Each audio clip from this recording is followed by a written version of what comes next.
Hola a todos, hoy vamos a hacer un viaje, uno de verdad, un viaje en el tiempo. Nos vamos miles de años atrás, directos a la antigua Grecia. Y no vamos a hablar solo de filosofía o de democracia, que también, sino de algo que usamos casi a diario, el escenario. Vamos a descubrir cómo nació ese lugar mágico donde la humanidad, por primera vez, aprendió a contarse historias a sí misma. Y aquí viene la pregunta clave, la que nos va a guiar en todo esto. Y es que es fascinante. ¿Cómo es posible que un rito religioso, una fiesta casi salvaje, se transformara en la base de todo el teatro que conocemos hoy, desde Shakespeare hasta la última serie que hemos visto? La respuesta, ya les adelanto, es una historia increíble. Vamos a verla juntos. A ver, para entender la arquitectura, el edificio en sí, primero tenemos que entender el espíritu, ¿no? El porqué. Todo empieza no con piedras ni con planos, sino con algo mucho más visceral, con un fervor, con una celebración para un dios muy, muy especial. Vale, pues intentemos imaginarlo. Estamos hablando de las Dionisias. Y ojo, que nadie se imagine algo serio o solemne. Para nada. Eran fiestas llenas de vida, vibrantes, casi salvajes, sí, con muchísimo vino, música, danzas, todo en honor a Dionisio. Y es justo ahí, en mitad de toda esa locura colectiva, donde se plantó la primera semilla de lo que hoy llamamos drama. Digamos, la expresión artística principal de estas fiestas era una cosa llamada el ditirambo. ¿Y qué era? Pues básicamente un coro enorme de gente cantando y bailando a la vez, todos juntos, contando las historias y los mitos de su dios. Era una única voz, una experiencia totalmente comunal. Pero lo importante es esto, todavía no había diálogo, nadie hablaba con nadie, no había personajes. Y entonces, en mitad de todo esto, pasa algo. Algo que parece pequeño, un simple gesto, pero que lo va a cambiar absolutamente todo. El rito se va a convertir en arte. La historia contada por todos está a punto de dar paso a la historia de uno solo. Aquí es donde entra en escena nuestro protagonista, un tipo llamado Thespis. Imaginen la escena, el coro cantando, bailando, y de repente, él hace algo impensable. Se separa del grupo, da un paso al frente, ¡pum! Acaba de romper la unidad del coro para inventar algo totalmente nuevo. Porque al dar ese paso no solo se separa físicamente, empieza a hablar, pero no con el coro como una voz más, sino que le habla al coro, le responde. Y en ese momento, ¡zas!, nace el diálogo. Thespis se acaba de convertir en un personaje, en el primer actor del mundo. Así de simple. Y así de revolucionario. Acaba de nacer el drama. La conversación, el conflicto, acababa de sustituir al canto colectivo. Y de esta pequeña chispa, claro, se encendieron dos hogueras enormes que todavía hoy nos dan calor. Por un lado, la tragedia, esa que nos hace enfrentarnos a las preguntas más duras, ¿no?, sobre el destino, el dolor, lo que significa ser humano.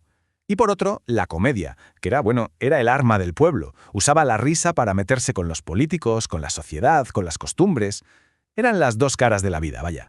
Claro, este nuevo arte necesitaba a sus titanes, a sus estrellas del rock, por así decirlo, y vaya si los tuvo. Nombres que nos suenan a todos. Esquilo, que es como el padre fundador de la tragedia, Sófocles, que fue quien le dio la forma perfecta a las obras, o Eurípides, que se metió de lleno en la cabeza de sus personajes, en su psicología, y en la comedia, el rey indiscutible, Aristófanes, un genio que usaba el humor como un bisturí para criticarlo todo. Lo increíble es que sus obras, miles de años después, se siguen representando.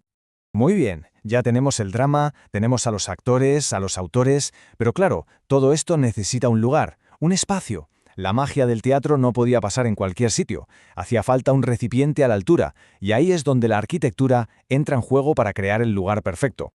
Y aquí es donde vemos otra vez la genialidad de los griegos, que no era solo para el drama, sino también para la ingeniería. ¿Qué hicieron? En lugar de levantar un edificio de la nada, fueron más listos. Se fijaron en la naturaleza, aprovecharon las laderas de las colinas para construir las gradas. El resultado, una visibilidad perfecta y una acústica que de verdad todavía hoy nos deja con la boca abierta. Venga, pues vamos a meternos dentro de uno de estos teatros. Vamos a hacer una pequeña autopsia, a ver sus partes. Porque esto no era un edificio cualquiera. Era una máquina perfecta para contar historias, y cada pieza, como veremos, tenía su porqué. Básicamente, todo teatro griego se sostiene sobre 4 pilares, 4 partes clave que vamos a ver ahora mismo. Empezamos por el centro, por el corazón de todo, la orquestra, ese espacio circular que vemos en medio. Ojo, no es el escenario como lo pensamos hoy, era el espacio del coro. Ahí cantaban, bailaban, y al principio toda la acción pasaba ahí. Era literalmente el corazón del espectáculo. Rodeando ese corazón, la orquestra, tenemos las gradas, el teatron. El nombre lo clava porque significa literalmente lugar para ver. Unas gradas en semicírculo perfectamente escalonadas, donde se sentaban miles y miles de personas. Y esto es importante. El diseño estaba pensado para que toda la comunidad, toda la polis, pudiera participar. Pero vamos a ver, lo más increíble de todo esto, el auténtico milagro de ingeniería, era la acústica. Era tan perfecta que un actor, hablando normal, sin gritar, sin micros, claro, se le oía perfectamente en la última fila de arriba del todo. Se dice que hasta un susurro podía llegar a escucharse. Es alucinante. Detrás de la orquesta estaba la esquene. A ver, al principio esto era poco más que una caseta de tela para que los actores se cambiaran, una especie de camerino, pero con el tiempo esa simple tienda se convirtió en un edificio de piedra, en una fachada que servía de fondo para la obra. Podía ser un palacio, un templo, acababan de inventar el decorado.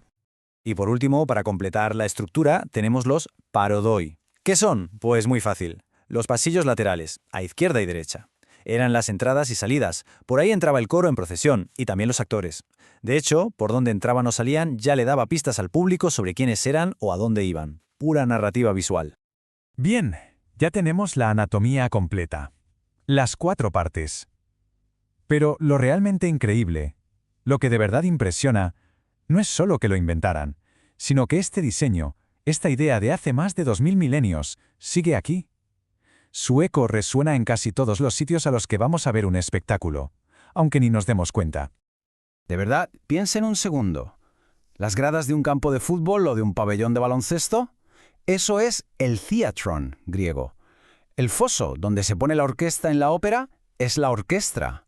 Y el escenario, esa plataforma elevada que tenemos en cualquier teatro o incluso en una sala de cine, pues es la evolución directa de la esquene. La idea fundamental es la misma. Así que quede claro, el teatro griego no es solo una ruina bonita para hacer fotos. Es una idea viva. Es una tradición que sigue funcionando. Cada vez que compramos una entrada y nos sentamos en una butaca para ver lo que sea, un concierto, una peli, lo que sea, estamos repitiendo un ritual, una forma de mirar que inventaron ellos hace una barbaridad de tiempo. Ellos, los griegos, crearon una estructura no solo de piedra, sino de ideas, de cómo contar una historia, que ha demostrado ser casi indestructible, ha sobrevivido milenios. Y eso, inevitablemente, nos deja con una pregunta flotando en el aire, ¿no? De todo lo que estamos creando nosotros hoy, de nuestras ideas, de nuestras formas de comunicarnos, ¿qué tendrá la fuerza suficiente para seguir resonando dentro de otros 2000 años?